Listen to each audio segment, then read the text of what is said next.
Volvo just did a U-turn on its commitment to go full electric by 2030, just 3 years after making that announcement. It joins others like GM, who has a couple of months ago cut its EV production forecast as well.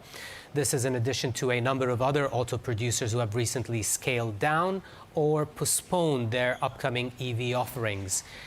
Do you reckon this EV slowdown is a temporary market condition, or is it misplaced optimism on consumer demand for EVs? Certainly, we expect slower growth again in 2025. So currently we're forecasting just a 5% increase in EV sales next year. There's a lot of uncertainty facing the EV segment in key markets. I mean, the US election is just one risk to the EV market in that country. So in some respects, we see it's temporary, because in a couple of years or so, if the market can normalize, so if we can start to see prices starting to come back down, if we see less trade disruption because we see this nearshoring and onshoring starting to pay off in terms of localized supply chains, then we'd expect to see sales picking up again.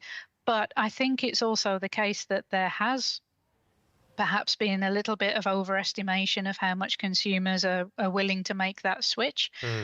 We know from some surveys that there are people who are still reluctant, whether it be because of price or range anxiety, or just because they don't want to make the switch. So, we're already seeing the EU looking at whether phasing out internal combustion engine vehicles by 2035 is still viable. So I think we might see a few markets starting to consider whether a regulation-driven market can achieve these goals on its own, or if they have to start taking consumer preference into account more.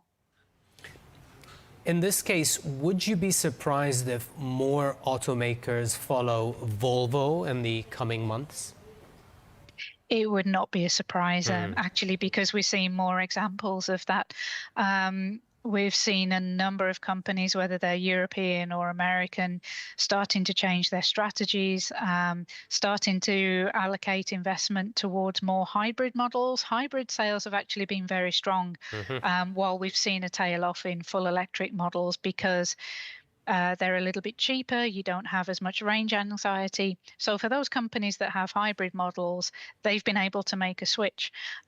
We've even seen Mercedes coming out recently and saying that they're allocating some of their R&D spend from EVs back to internal combustion engine vehicles. So yeah, we would not be surprised to see maybe not such dramatic changes as Volvo, but certainly changes in strategy.